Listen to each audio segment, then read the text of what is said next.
قل هذه سبيلي أدعو إلى الله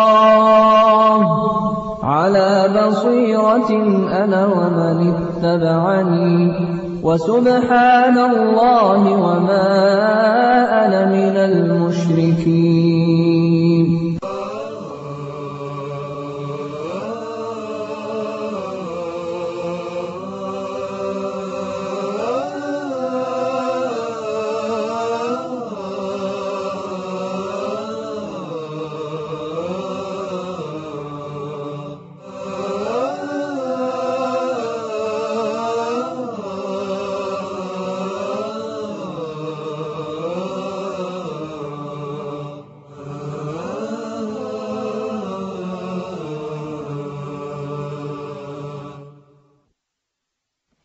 Bismillah ar-Rahman ar-Rahim. Alhamdulillah, wassalatu wassalamu ala Rasulillah. Dear brothers and sisters, welcome to Lessons in Fiqh. And today, inshallah, we're still talking in the chapter of nullification of ablution, of wudoo. Hadith that we have now is 64. And Brother Mustafa will read it for us, please. Narrated Ali bin Abi Talib, may Allah be pleased with him, I was one whose madhi flowed readily, and asked Miqdad to ask the Prophet ﷺ about it. He said, one should perform ablution in this case. Okay, now what is madhi? Madhi is preseminal discharge. It's a fluid that comes from the private part after intimacy, sexual intimacy. If someone sees something, watches something, and makes his sexual desire arouse, then he would probably have this form of discharge. And scholars say discharges are divided into 4 categories. And as we stated earlier, that all discharges are nullificators of wudoo. Anything that is discharged from the private parts nullificates a person's wudoo. There is urine, and there is what we call madhi. Urine is known to all, so there's no need to describe it. Madhi is a sticky, thin, white fluid that usually comes out after intimacy or after watching something that makes a sexual desire active. Thirdly, we have something that is called wadi, W-A-D-I, wadi. And wadi is a thin, yellowish fluid that usually is discharged in cold areas when it's freezing, or when someone carries something that is a little bit heavy, it comes out. And again, this is one of the things that nullifies your wudoo. And finally, the 4th thing is semen, al-mani, which is the origin of mankind.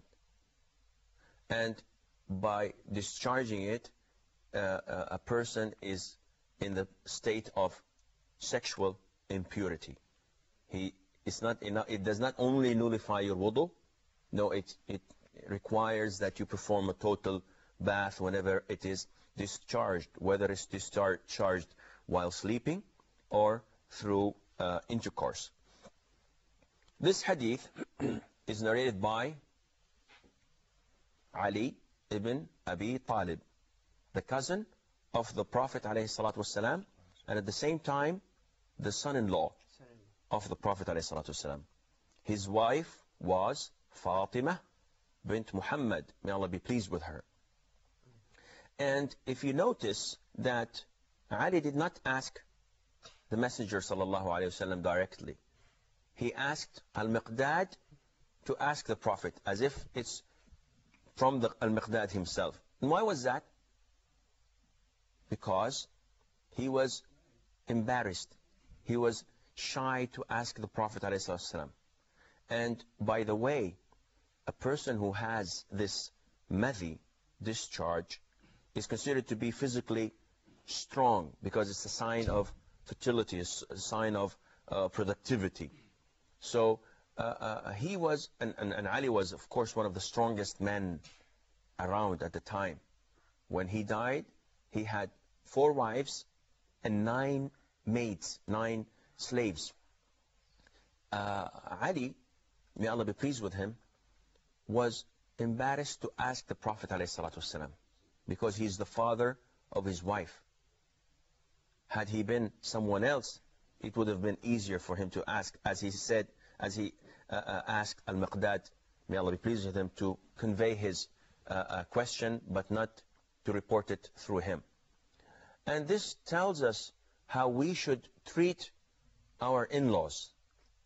If a person has a wife, he should be very discreet with her parents, with her brothers and sisters. He should not disclose these intimate and private things. He should not also be harsh on her in front of them. He should not complain all the time in front of them. And we always face lots of problems similar to this. We always get complaints from sisters complaining that their husbands abuse them and mistreat them in front of their parents. And this gets the parents depressed. If you were a parent and you saw that your son-in-law treating your daughter in a bad way, you wouldn't feel good about it. But your hands are tied. You can't do anything else because you don't want to destroy your daughter's marriage. So this is a lesson that we should all learn when we treat and deal with our wives. We have our differences, yes. But whenever their parents, whenever her parents are present, whenever her brothers are present, I should always respect her and try to show how much I love her. Though this may not be the case that I love her that much, but I have to pretend so that I would make them feel happy about it. Remember that the father gave you the most precious thing in his life, his daughter. He gave her to you in marriage. So as a token of goodwill, you should not return this gift by abusing or mistreating his daughter. You should honor her. Coming back again, we come to the description of Ali, may Allah be pleased with him. He's asking Al-Miqdad to ask the Prophet ﷺ, what is the case? Should I perform total bath? The answer was, no. All what you have to do is perform ablution.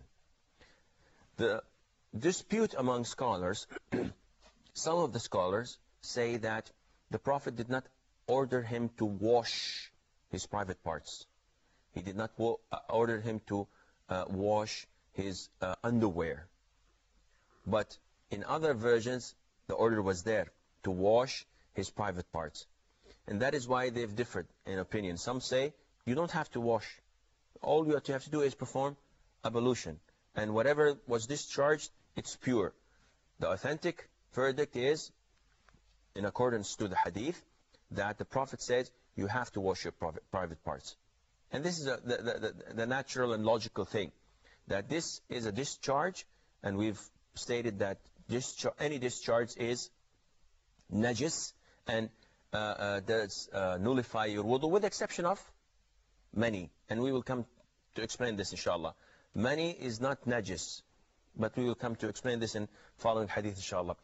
But all that comes out nullifies your wudoo, nullifies your ablution. You have to perform wudoo again.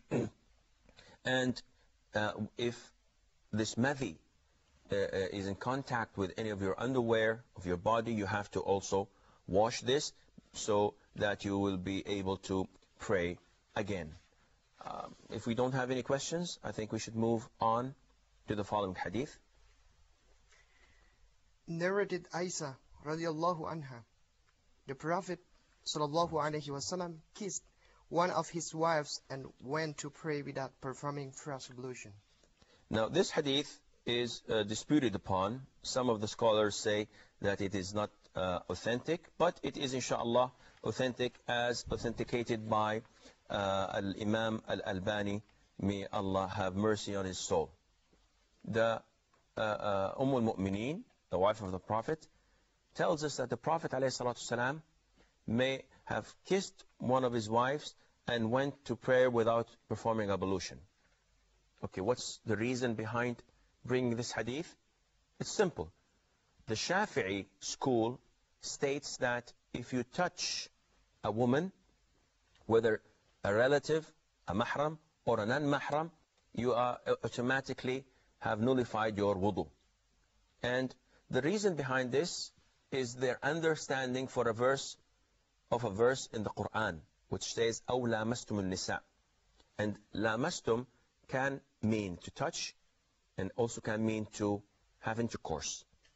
So Imam al-Shafi'i, may Allah have mercy on his soul, may Allah be pleased with him, one of the leaders, the imams of the 4 schools of thought in Islam. And can we have Muhammad Akbar, can you please tell me what are the 4 schools of thought in Islam?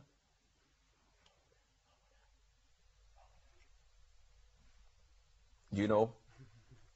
I didn't understand the question. Noor? Imam Shafi'i. Well, can you bring them by time sequence?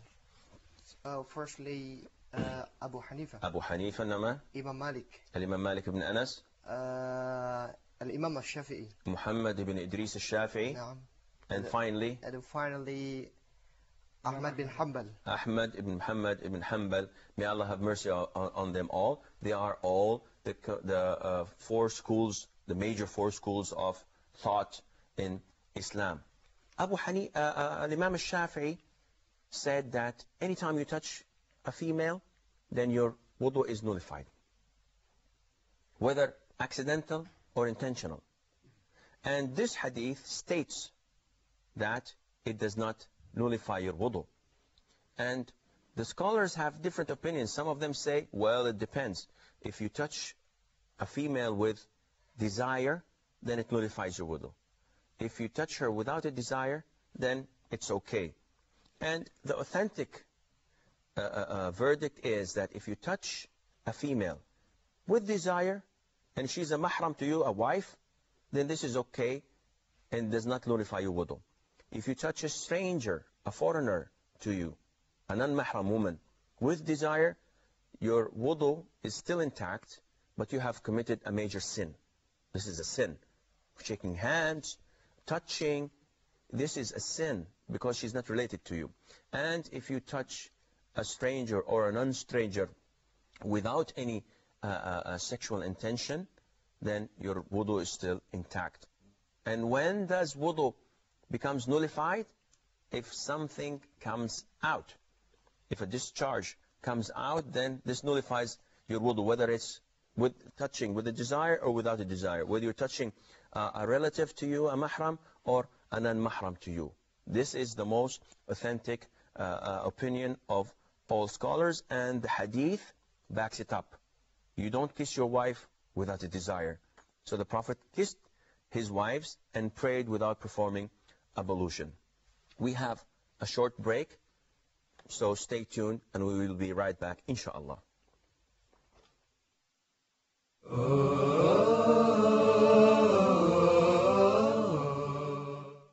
أستغفر الله العظيم الذي لا إله إلا هو الحي القيوم وأتوب إليه. أستغفر الله العظيم الذي لا إله إلا هو الحي القيوم وأتوب إليه.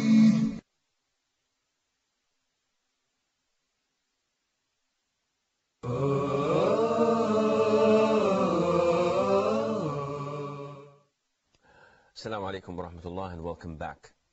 The following hadith, Brother Fadi, inshallah, will read it for us.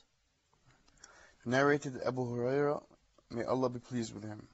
Allah's Messenger sallallahu alayhi wasallam said, if one of you feels disturbance in his stomach and doubts whether he has released some air or not, Then he should not leave the mosque unless he hears its sounds or smells its odor.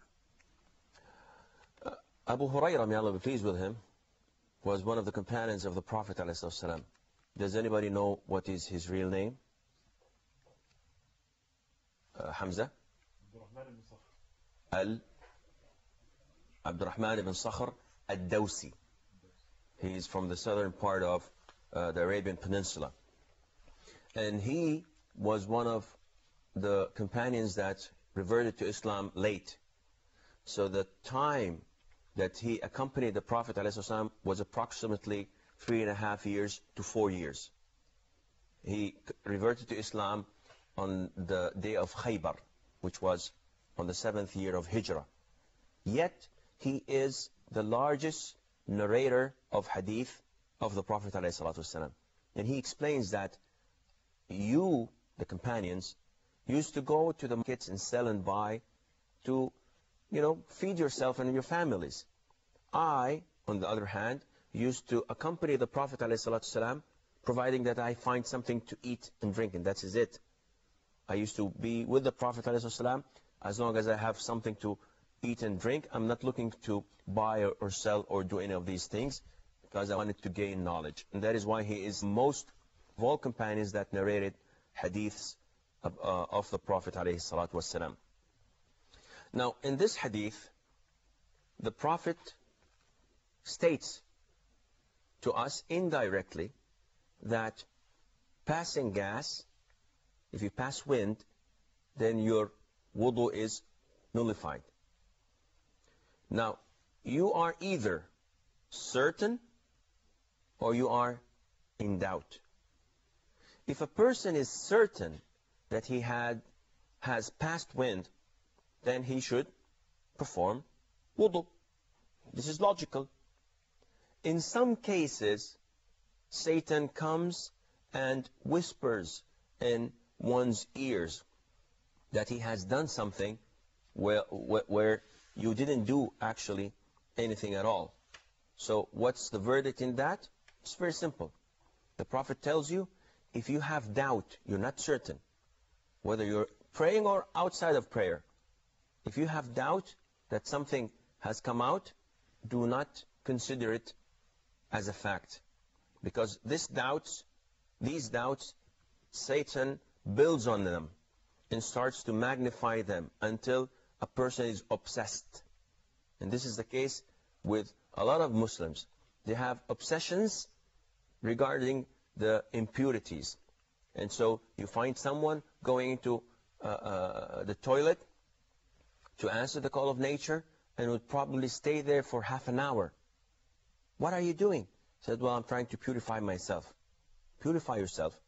If you're making a surgical surgery, then you'd have finished by now.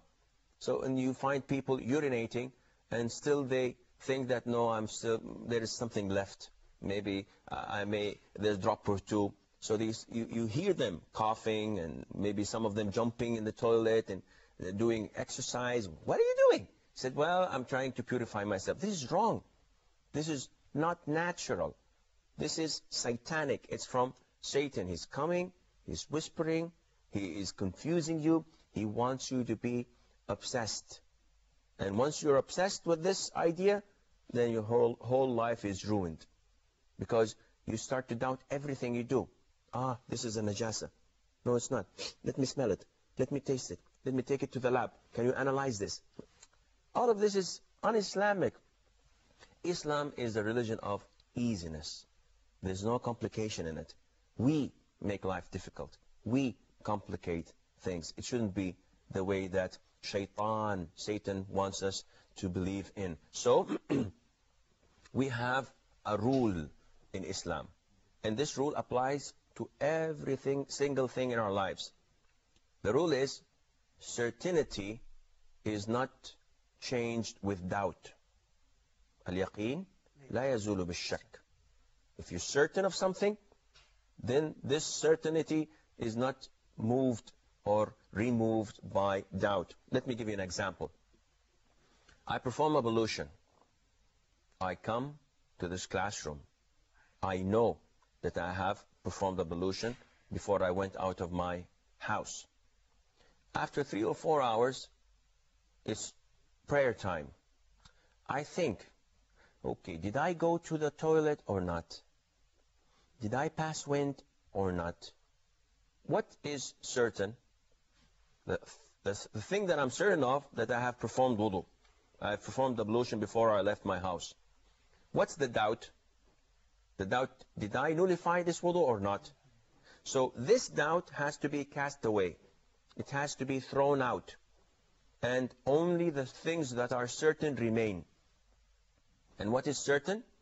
That I have performed ablution. So I pray without renewing my ablution. Let's reverse it.